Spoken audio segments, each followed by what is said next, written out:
ใส่เบิดเลยบ่นี่ฮะโอ้ใส่เบิดเลยพี่น้องเอ้ยคักใส่ให้มันเนาะสมมุติว่าเอาโหลดลงไปบ่ได้มันบ่ได้มื้นบ่ได้เลยไปได้ช่วงแล้วไข่น่ะฮะ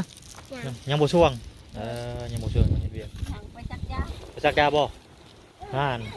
แกงหัวบาดแต่สิเช้าจักเทื่อจักทิศแล้วเป็นไปได้น้ำหนักเอาไว้บ่มีแต่เช้า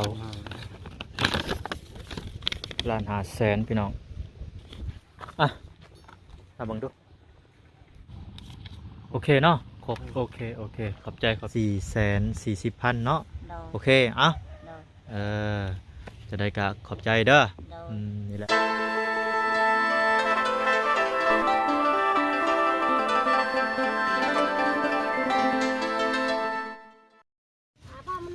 พี่น้องเนาะเปิดภาพมาบานี่ป้าเท่า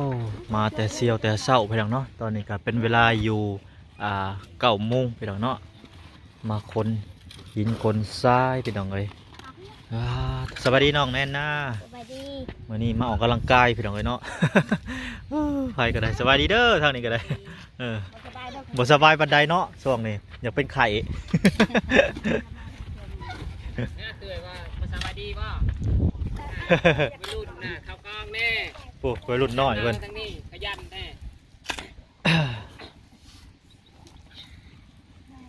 ออกกำลังกายพี่น้องเลยมีปัญหาพี่น้องปุ๊บอยู่เทิงกูแหละเพิ่นกำลังเห็ดทางอยู่เทพื้นเทหินเททรายอยู่กูแหละก็จะควมคัวอู่กูแหละพี่น้องเนาะไป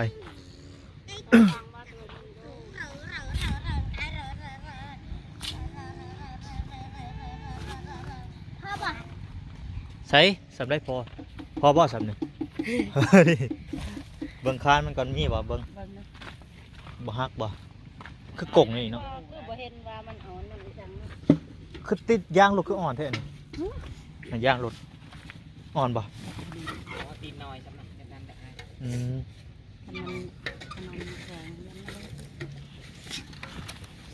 พ่อกะพ่อเพราะว่าย่านจ้ะแล้วแต่ผู้อันรถเด้อคอยบ่ฮู้ว่ารถแก่ได้สำได้ผู้สำนานนั่นแหละผู้แก่แล้วคอยกับบ่จักแนวกันได้นักไม่ดีอ๋อเตือนคือว่าอะไรอย่างแล้วลองเบิ่งก้อนเที่ยวหนึ่งคันว่าปลอดภัยยางอ่อนโอ้ไหลแล้วออกเอาขึ้นแพ้ฮะกระบัดไอ้สักวันน่าเห็นกิจกรรมของท่านต้องเอาหน้าเนี่ยก็ยากไม่ยังเลยเจ้า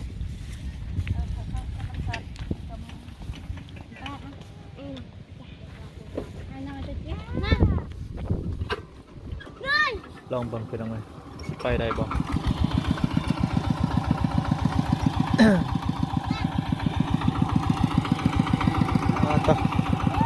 คนหน่อยจะมาไล่แท้นี่ดับเด้อ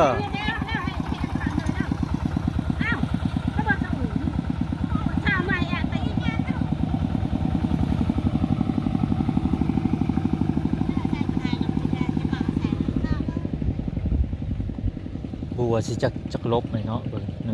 2 3ประมาณ5 ลบ 4 5 ลบเลยบอกกับรถไทยบ่อยากอันนั้นปานใดเนี่ยมันโก่งคานรถไทยดีก็อาจสิได้4 5 ลบ 3 4 ลบคานทางหน้ามันบ่แข็งปานใดพี่น้องเนาะพี่น้องเนาะมาต่อบัดนี้ทางนี้กำลังคนถารถมาอยู่สบายดีเด้อทางนี้เด้อเจ้าของรถเพิ่นที่ว่ามาแก่แหละพี่น้องเนาะได้จักลบแหละเขาใส่หน่อยได้3 4แล้วก็3เนาะโอเค3 ลบเพราะว่ามันยากทางเนี่ยเนาะหัวอู่เป็นตรงนี้ง่ายใส่หลายคำแม่นทางนี่ใส่หลายๆแต่ว่าทางมันใส่น้อยพี่น้องเนาะอาจสิแล้วจอบตีมื้อนี้เนาะแล้วพอได้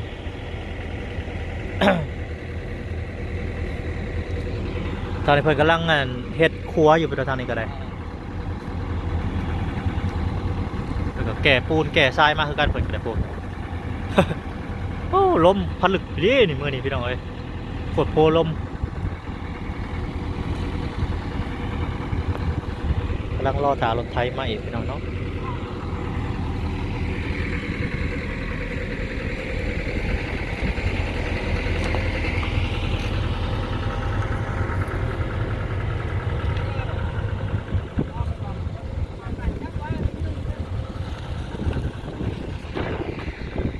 ใส่ปูนใส่บ่วงรถจกหน่อยเนาะก็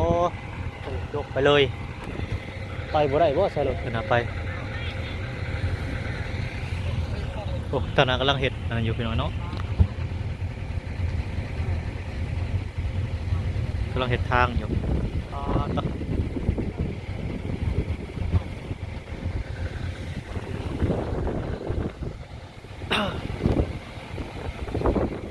ใส่บ่วงรถจกเลย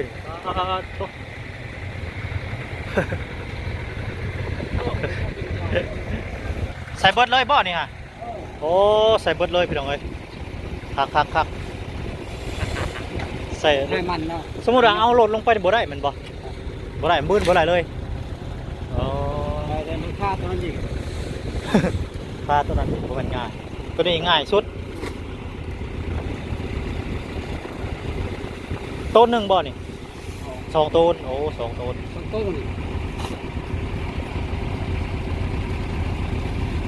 นี่ให้ต้นนึงเนาะถ้าชักต้นนึงบ่ 22ต้น ต้นนึง ถ้า20แล้วก็แม่นแล้วต้นหนึง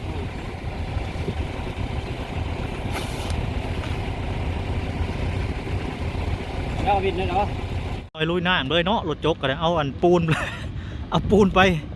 ลึกพี่ลำรถหุ่นไดเอาไปบ่ได้พี่น้อง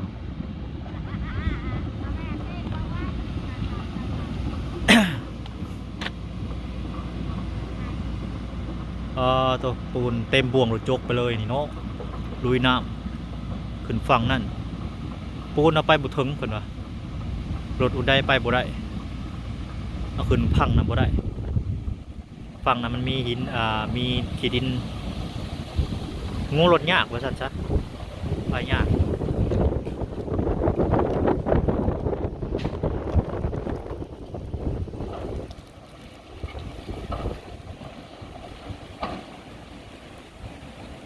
มาบาดนี้คิวที่4พี่น้องไอ้บาดเนาะรอบที่4ใส่ลายบ่ได้พี่น้องเลยเนาะแต่ว่าใส่ลายนี่ไต่ครัวบ่ได้พี่น้องเลยครัวอู่แยกครัวอู่อย่ามันพี่น้องเลยเนาะ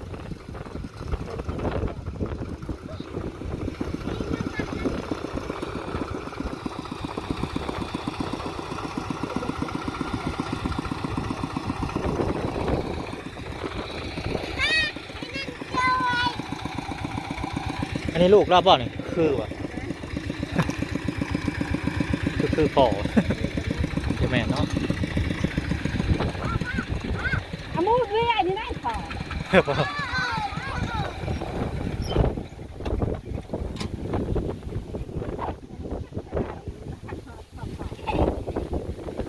อ้าวรถเก๋งไฟมาปิ่นแถวนี้ฮะ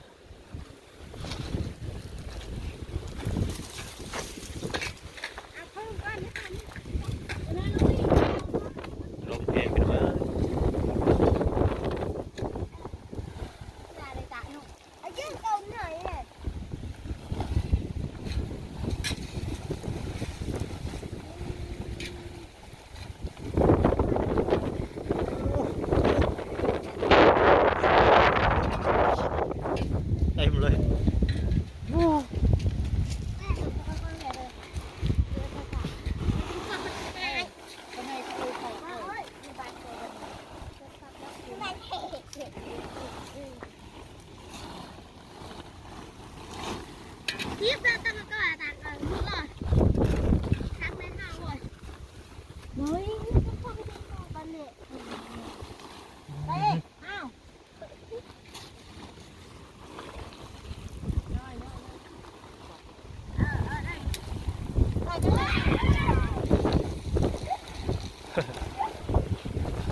เลยพี่น้องปาดทุกตายตายตาย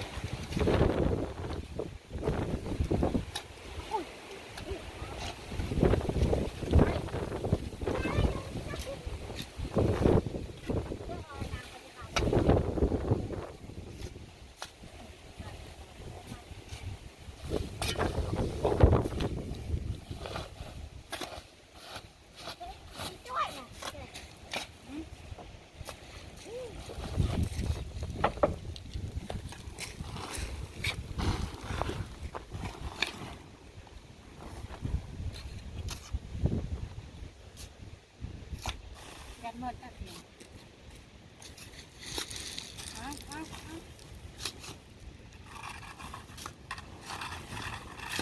ห้าหมด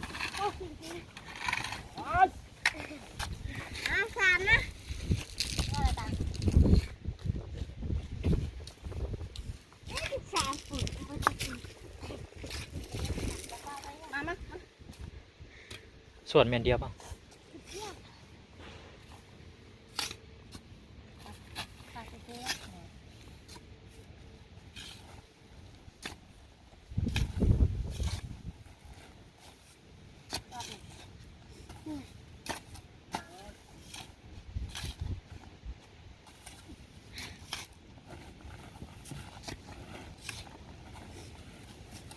ไปได้ช่วงและไข่นะฮะยังบ่ช่วงยังบ่ช่วงยังเบียร์ ไปจักยา ไปสักยาบ่ห่านแกงหัวบาดแต่สีเช้าจักเทื่อจักทิศแหละเป็นหลายทิศ ไปเรียนเพราะว่าไปจักยาดีแล้ว ก็สักยาดีแต่โดน ไปคืนนี้ก็เขาจะซักว่าหมอเพิ่นจะซัก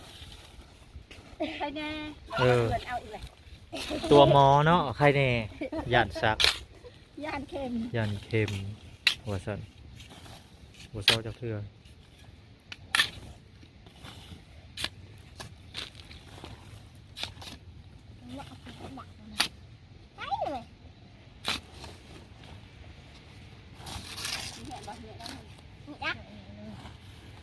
Thế mà mẹ, ấy mà phá vậy. Kiểu ở nhất nó không. Tại mà tại sao? Thấy chưa? Thôi, tại này khỏi chia. Tại không ăn. Mìnhจะสาบแต่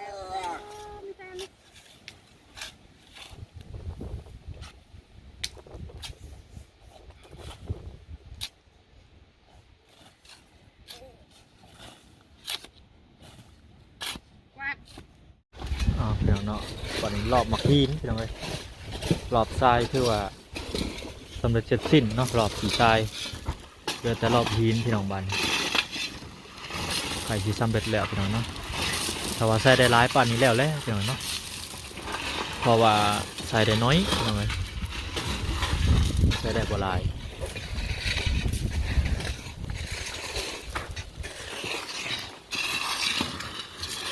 โธ่บนาวบ่พี่ชายเสือแค่นสันผมก็สันอันนี้ เนี่ยอันนี้ก็ได้มาหับเลยเป็นขี่รถมานะครับมาหับรถนะ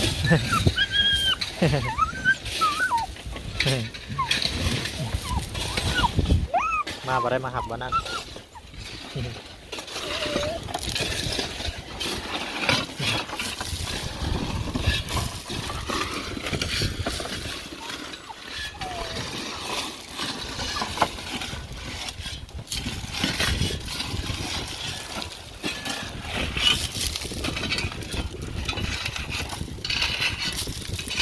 ลงเลยบาท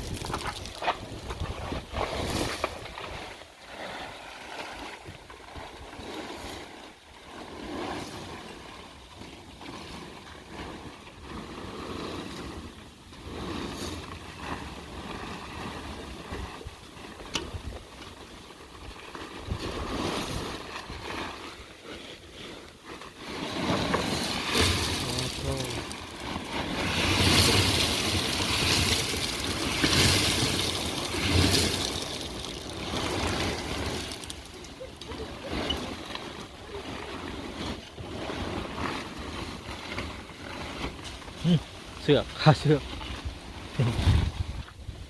ไปไป หัวก็แบบผัดมือแย่ตั้ง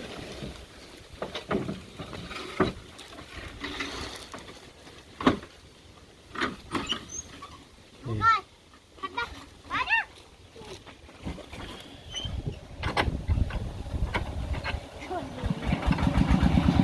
เบิ้ล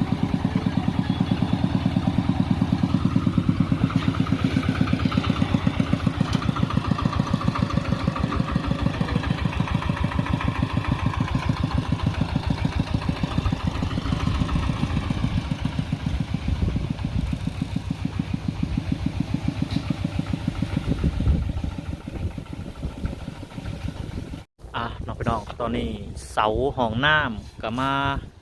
ฮอดเป็นที่เรียบร้อยพี่น้องเนาะนี่แหละมาถึงฮอด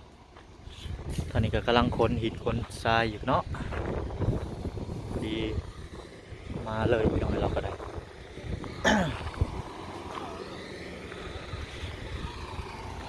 ตรงนี้ก็ได้ดีก็ได้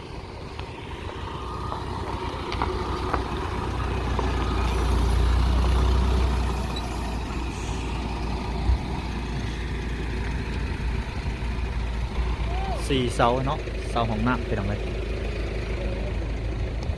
โอเคแข็งอยู่พี่น้องเนาะคือสิเบิ่งปูนคือสิลายอยู่พี่น้องเนาะเหล็กคือรถไหล ไ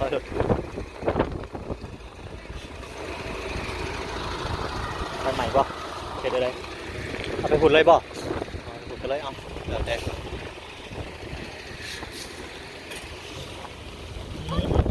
ขี้ปุ่นเจ้าวันนี้มันง่ายเด้ปิ่นกรถไทยจะเลยมันง่ายเอายะละไปเลยยอมันนี่มันสูงเด้ เราก็ได้ยินอะไร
แปลงหินเพียงไปแล้วเนาะเอาเสาใส่มันจะบุหัก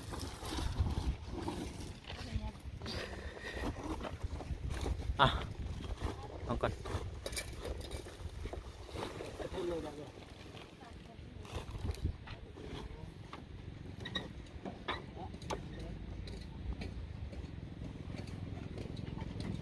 จะมาหาปียังไง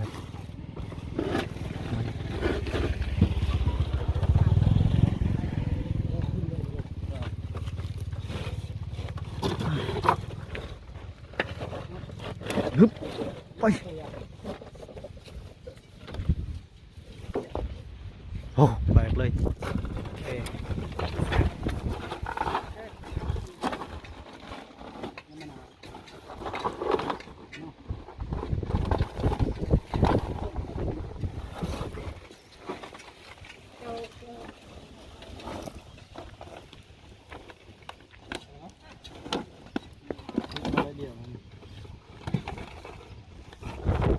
ได้อยู่เนาะยาวอยู่สุดหน่อยเดียวหนึ่ง ตัวมันนักถนัดหลายแหละได้อยู่ได้อยู่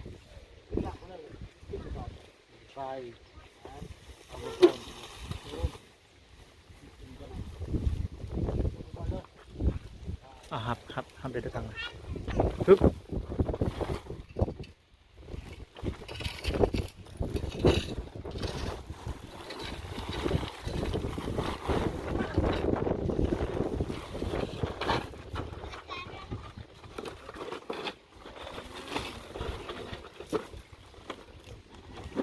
ไปได้น้ำหนักเอาไว้บ่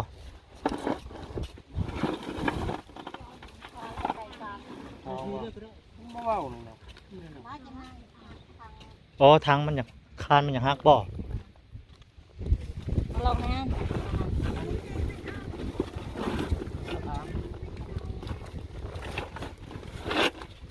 คนละครับ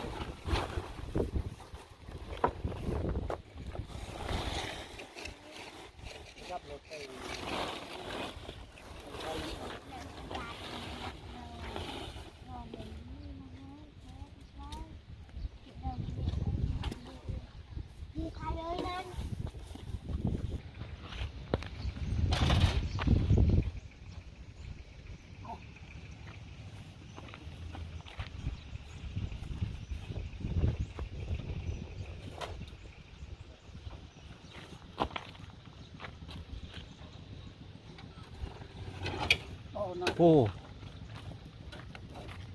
ได้เลยโอ้ผู้หนึ่งถอยผู้หนึ่งปิ้นหน้าไว้นี่ นี่ เกียร์ถอยกับเกียร์หลังเลย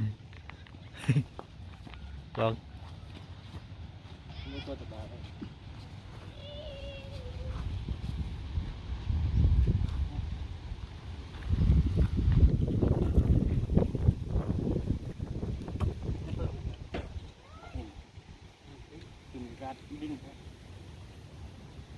โอเคได้ละ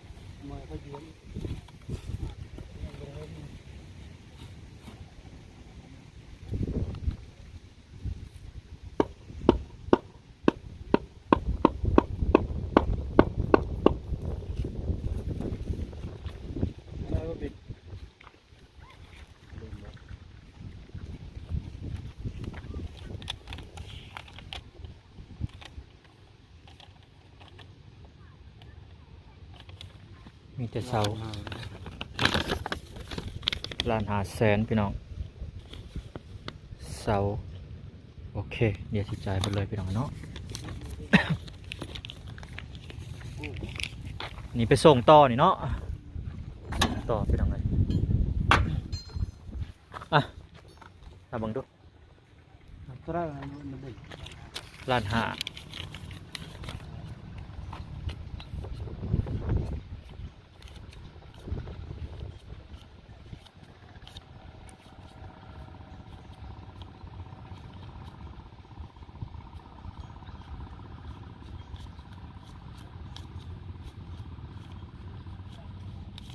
โอเคเนาะครบโอเคขอบใจอ่ะเดี๋ยวสุดนะพี่น้องเนาะมีรายการยังกระชิซากคนเติมอีกพี่น้องเนาะถือว่าภารกิจทางบ่อน้อยกะหักได้80%พี่น้องเนาะตอนนี้ก็ยังหินกับเสาเนาะทรายนี่แล้วเสาก็ไป2 ต้นแล้วพี่น้องเนาะอ่ะบ่เป็นหยังพี่น้องเนาะแก้ไขปัญหาการนี่แหละหาทางอันเขตใกล้เฮือนเคียงทางน้องแน่นานี่แหละพี่น้องเนาะหาเพิ่นมาแก่เสาแก่หินแก่ทรายพี่น้องเอ้ยเราก็ใจดีพอสมควรกับพี่น้องเนาะเราก็ได้พี่น้องเนาะบาดนี้ต้องได้เพิ่มคนอีกพี่น้องมาย่อเสาซอยเนาะเพราะว่ามันหนักพี่น้องต้องได้หาคนมาเพิ่ม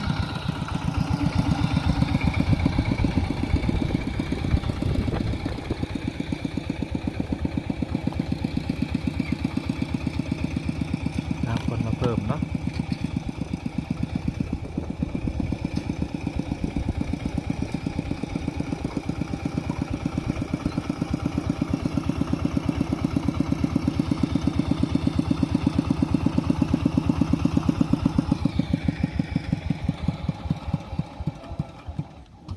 หยุดสักก่อนพี่น้องโทษบาทเอาเสาไปก่อนยังเอาหินก็ได้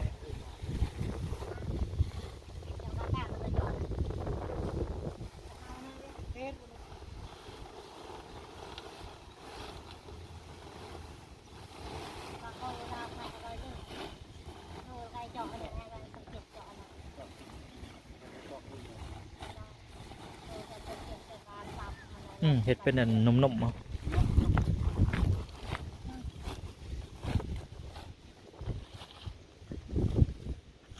เอาลองเบิ่งเป็นจังได เพิ่นมาซอยกันพี่น้องเนาะเพื่อสองฮึบโอ้โอ้อ่าโถ่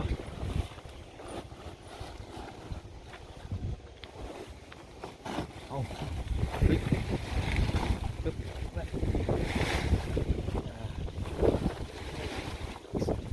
คนละข้าง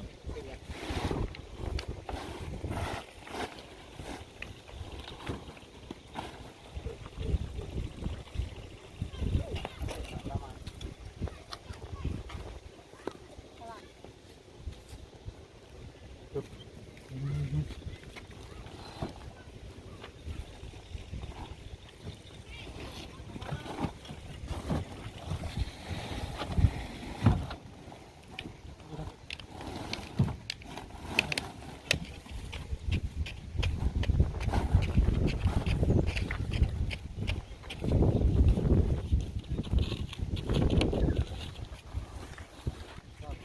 ถือว่าสำเร็จพี่น้องเนาะเสาไปก่อน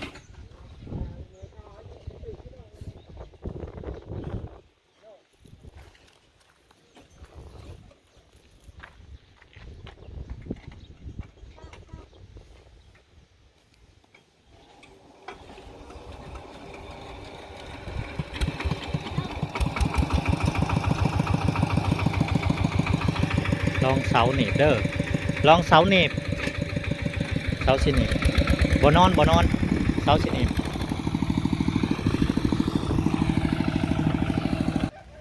พี่น้องในที่สุดก็สำเร็จเสร็จสิ้นเป็นที่เรียบร้อยวันกี้นี้มีคนมา2 คนเนาะยอเสาซอยเนาะไผอันน่ะลูกเอาไปลงพลบ พี่น้องเจ้าบ่ พี่นาง พี่นางโอ้เพิ่นมาซอยหาเพิ่นมาซอยยอเสาเนาะ โดย มันนักพี่น้องเอ้ยนะเพิ่นก็นี่แหละพี่น้องเอ้ยเพิ่นก็มาซอยแต่บิดเพิ่นว่าอยากได้อัน200,000 300,000นี่แหละพี่น้องเนาะทางบ่น้อยก็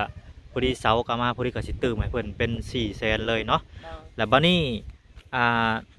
วันกี้นี่คนมาหาก็ซื้อน้ำซื้อในให้เพิ่นเด้อ โดย นี่เด้คอยก็ตื้มให้อีกนี่เด้ ได้ พวกละให้เพิ่นซื้อน้ำซื้อในพวกละ20,000เด้อ โดย เจ้าก็เอา400,000หั่นแหละ โดย เพิ่นมายอเสาพี่น้องเมื่อกี้นี่เนาะ โดย พอดีเป็น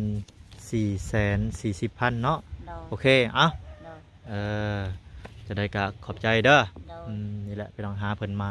แก่หินแก่ทราย โดย แก่เสาซอยพี่น้องเนาะ โดย เอามีแต่ขอยสิกลับบ้านก็เด้อบัดนี้เด้อ โดย โอเคเอาสบายดีโดย สบายดี ไปพี่น้องเลย